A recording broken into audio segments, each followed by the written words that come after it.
I grew up in Seattle, so my inspiration comes from this place. We spent a lot of time in the public market. Just the atmosphere there is really, really cool. My parents would bring me there on the weekends. Using the glass to create a totem pole, it's just really scratching the surface in some ways of the possibilities. Pioneer Square is part of my original inspiration, I think, seeing those totem poles down there. Everything that I wanted to do was happening here, between music and the glass community that grew up around me.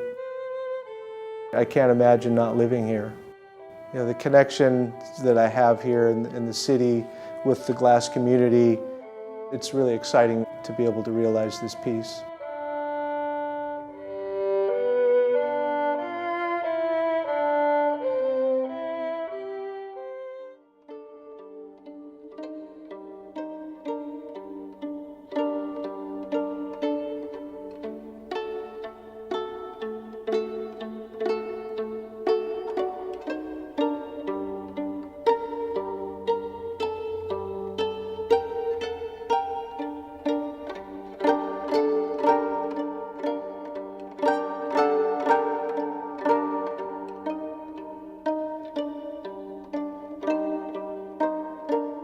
My reaction when I first saw it in person stacked up, and it was really just unbelievable. It's sort of like your jaw just hits the ground. The reaction to this piece, when I've shown photographs of the object to other glass makers and friends and other artists from other fields, it's always the same.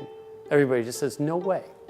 No way. How could you do that? No way. Who did this? No way." It's like, "No way" is what everybody says. I wanted to create this totem form because I wanted to venture into that monumental sculptural quality. And the Tlingit culture is about monumentality, and the materials that we use, like the cedar trees, are becoming increasingly rare. New materials are going to be adopted. They're going to be steel or concrete or who knows what. For me, the glass also is a transformational material. It's transforming from a liquid to a solid. For our tribal community, it's also a transformational medium that is breaking the anthropological viewpoint. The first step that we took was I engaged my friend David Svensson to carve the totem pole out of cedar log. Straight a line as we can get up as far as we can, and maybe have the head kind of like more separated from that line. Say if it comes up to right here, or just to, and then what they'll do is they'll actually polish the entire back. And you'd be surprised how much the polishing, and grinding to a high polish allows a lot more light to come through. Preston's fun to work with because he leaves it this open, so we can try a variety of ideas. What the killer whale figure might be, whether he's diving or folding over or wrapping around another character and so forth. So those are the fun design compositions that we can play with and come up with. And once we get the basic shape happening, we can fill in with details of maybe subclan, the wolf or thunderbird.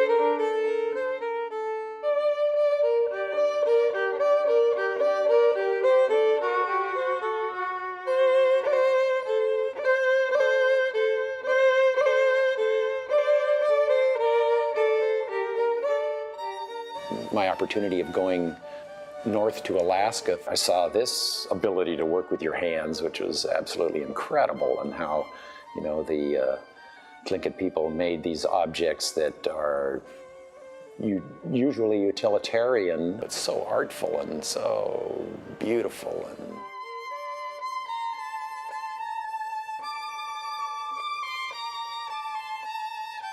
my career as a glass artist has sort of morphed into being a cultural ambassador to some degree.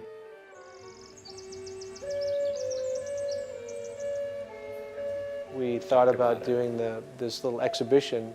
right, incorporating glass with the carvers up there, where they would carve an example and we'd somehow get the piece cast in glass, and then have a small show at the Sheldon Museum in Haines. And that was really the start of the Fusing Traditions exhibit. You know, and that led to the Pilchuck Totem Pole. Yeah. I think we were returning from the glass show that we had. He says, I thought, Pilchuck should have a totem pole. And I wrote to them several years ago thinking that'd be kind of a cool thing to honor the founders of the school. And there was an interest in Northwest Coast culture at that time at Pilchuck, and you were surely one to introduce that.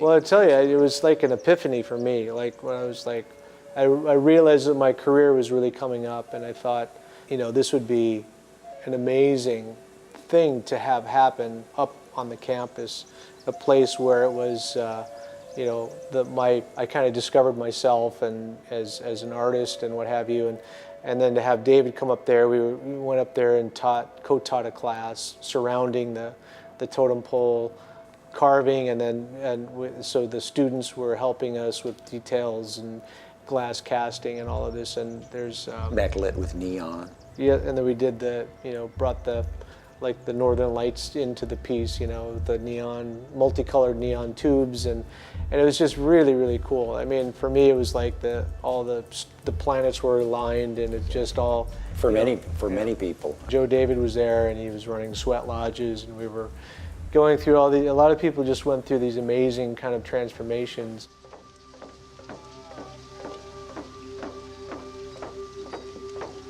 The piece is kind of a family story, and it's actually my great-grandmother who had a pet grizzly bear as a child. So I knew her, and we spent a lot of time around her, and yet I grew up, fairly urbanized, and not really connected to my native roots. In the form itself, the central figure represents my great-grandmother, and you can see it's a female figure. She's shown holding a copper form, which denotes that she was from a noble family. And then it has the clan symbols, which would be the eagle, and then the killer whale, which relate to our family background. I knew of Charlie's involvement with the Czech glassmakers, so I asked him if he'd do some inquiries and see if we could get the project done over there. Studio that translates to mean glass, Novotny. It's a father-son team with some excellent, excellent people.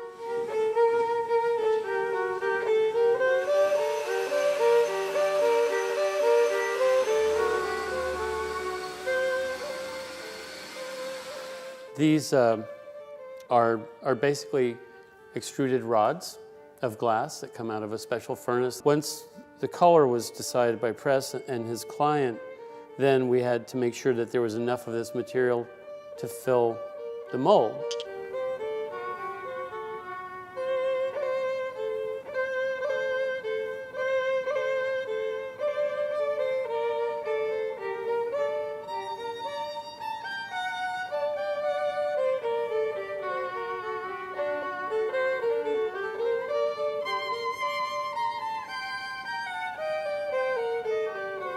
So now they're going to bring it down to a temperature where the glass just begins to harden and stops moving.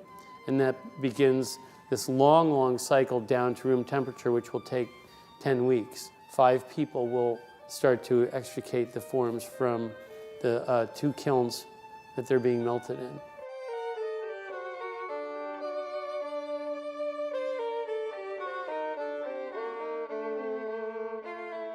And then the whole process of breaking away the mold.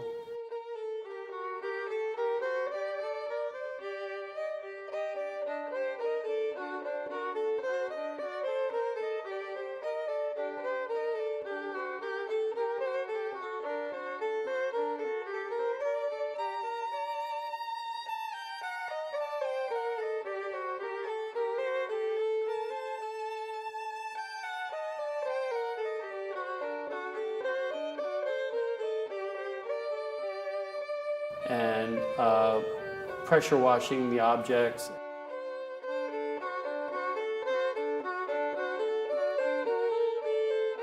And then finding out really what the nature and the quality of the glass is, then that begins to take place. It does take you by surprise how much luminosity it has. There's a serious side to it that you don't expect when you see the object in full form. I just love the fact that here the glass is capturing the texture of the wood. So it, you look at it and you wonder what is happening here. What kind of tools were made to make this finished glass piece? It was just something that's really kind of hard to put into words, really. And I think that the client that got the piece was equally as impressed. I think one of the things that was really cool is that when we first went and we looked at it all together with the Czech team and Charlie, we came in and he said, okay, now check this out. So he turned out all the lights in the house, and the lights from the city still kind of came up through the back of the piece and illuminated it in such a way that it still had this kind of ghostly effect. Even in the dark, it had this life inside it, from the city lights, and it was spectacular.